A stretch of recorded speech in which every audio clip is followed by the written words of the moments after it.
Hi everyone, joining us today are Swara and Gulshan. Both of you all, thank you so much for taking time out to talk to the Quint. Thank you for having us.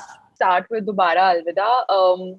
The film just reminds you of those little things that can go wrong or like happen in every modern relationships. Were you reminded of those things with probably you had similar problems when you had a relationship? It's relatable for any two people who have been in love. It doesn't have to be like, the opposite sex. Any two people who have been in love and who've not spoken to each other, who had some kind of unresolved or like lack of closure will definitely relate to this. Any kind of lack of closure, actually. In fact, the other day we were just talking and Swara mentioned that it could be between two friends also. And I was like, yeah, absolutely. It could be between two really good friends. And we keep hearing that it happens in our lives also. That you were really thick with somebody and then 10 years down the line, you're not really in touch and you're not that close. And then sometimes we don't know how to deal with a lot of these things that we want to say, we want to hear. We feel we deserve to be treated a certain way, we deserve to be heard, and all of those things.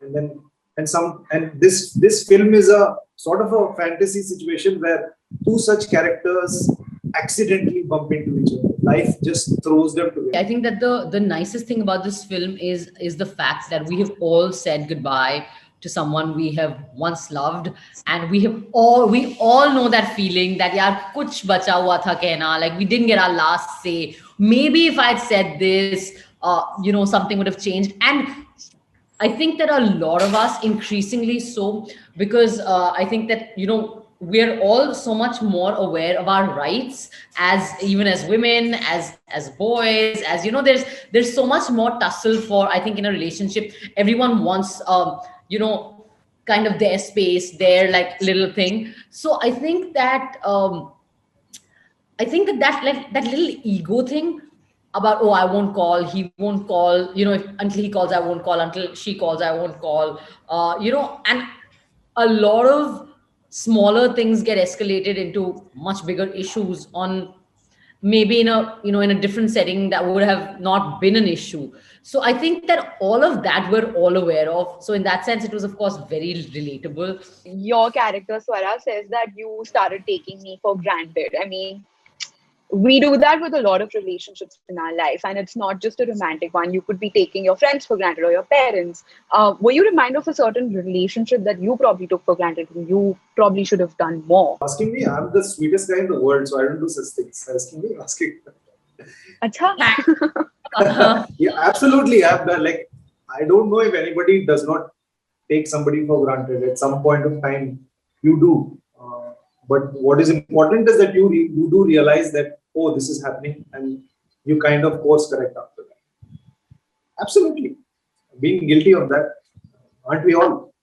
Haven't we all taken things for granted and then suffered because of that? I think I definitely take my parents, my brother, and my few very close friends for granted a lot and all the time. I'm always apologizing to my parents and my friends. It's also sometimes not the people, Swara. Like we take like certain situations or the relationship as such also for granted. Like nothing is going to happen. Like I've been guilty. Like I was like I'm divorced now, and I was so confident. Like when I got together with my ex-wife and we got married, that come what may, hell or high water, I think we'll remain together. And I really took that for granted. And it just didn't work out that way at all. Disha, are you realizing that two recently single people are doing therapy with each other right now? But that's what single people do, right? Yeah, recently single. Recently single. Well, what is it that you can't accept in a relationship? What is it that doesn't work for you? And does it really happen that this doesn't work for me and I'm going to apply it to my relationship? Like, is it really that black and white also? For me, having ignored red flags like completely in the past, I am now really like paranoid. I think that I have developed a kind of actually like a paranoia and another extreme kind of problem where I'm just like, oh my God, red flag. So I think I have the opposite problem now. But I think that for me, now the most basic red flag is that if I see that there is a dissonance and there is like there is a very marked difference between words and actions. I now kind of am very sensitive to that. Red flags can be from, I don't understand this red flags thing. Like, I don't see it that way at all. Yes, there are symptoms, there are people behave a certain way, and I'm sure I also behaved a certain way that was not agreeable or that was really odd for the other person, because it was a symptom. Something was making me do that. And sometimes in a relationship, you can be incredibly, terribly in love with that person, but then you just can't figure out how to coexist. And then because of your space and mind space and so many other variables, you start to behave like subconsciously. Your behavior changes towards the other person. I mean, you end up being rude or saying something or all of those things like that. So there is no one red flag or something, unless you are I don't think I've ever been in a situation where I've been with a person who is absolutely wrong, like, who turned like batshit crazy and physically assault or something like that. That situation doesn't happen, and in most cases, most people are smart enough to not really get into such kind of a relationship. I think it's a series of things from both sides that you need. The last time I spoke with Gulshan was when you did the short film with Raj and DK. And Swara Gulshan said that he doesn't really enjoy short format as much. Is it the case with you, or Gulshan, has your view on it changed? I mean, as a viewer, I don't watch a lot of short films unless they are highly recommended or I'm in them or a friend has made it. And that actually comes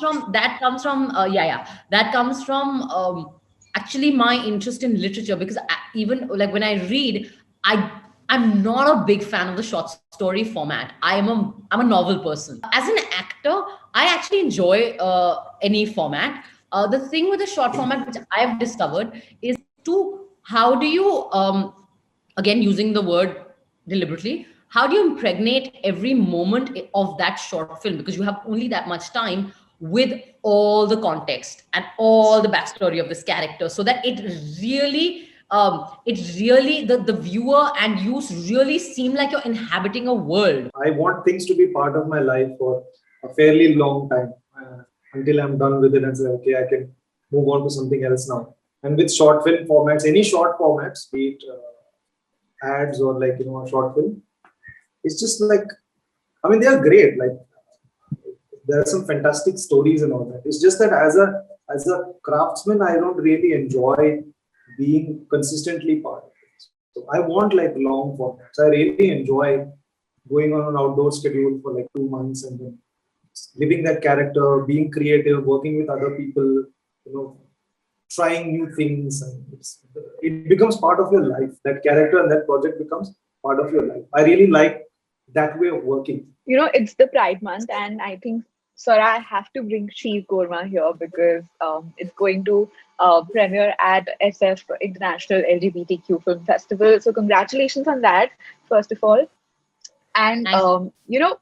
I watched the trailer and I was like, this is such a wholesome trailer also. And I wanted to get into their lives. What was the experience like for you? Just the fact that we haven't seen a lot of non-binary stories being told on screen. Did it take a while for you to understand just the community and where the character was coming from? I mean, it was great to be part of that film. I think I learned a lot. I did not know that non-binary is a thing. I honestly did not know that, or I knew it very vaguely, but I didn't quite understand that there are so many genders and that gender fluidity and the issues around it. And I don't think I fully understood even the trans sort of debate. And so actually doing Sheer Korma was it really was learning a lot, and it opened up a lot of things for me. And so really proud to have been part of it, really honored to have been part of it. Thank you so much for being a part of Dobara Alvida also, and telling a story which I think literally everyone's going to connect to. Even an 18-year-old is going to be like, oh, ye to meri kahani hai. Even my trolls will love it. I just want to say, my trolls, they should all watch it because they all seem like very frustrated, angsty, heartbroken people. I believe that a lot of them have faced rejection. Bots. Most of them are bots. They can't watch. Please watch it. Bots also watch it. I want all my fake accounts that follow me to also watch Dobara Alvida. Watch it from each account. Swara Alvida is available on Royal Stag Barrel Select Large Short Films on their YouTube channel, which is free. So you don't even have to pay for it. And I know that it's raining in Bombay and the monsoons are here in India. So I'm sure there's a lot of people hanging out at home with nothing to do. Watch Dobara Alvida. Our COVID ground reports cost us about 7.5 lakh every month. You can help our reporting from the ground. Go to thequint.com, click support the Quint tab, choose a plan and pay.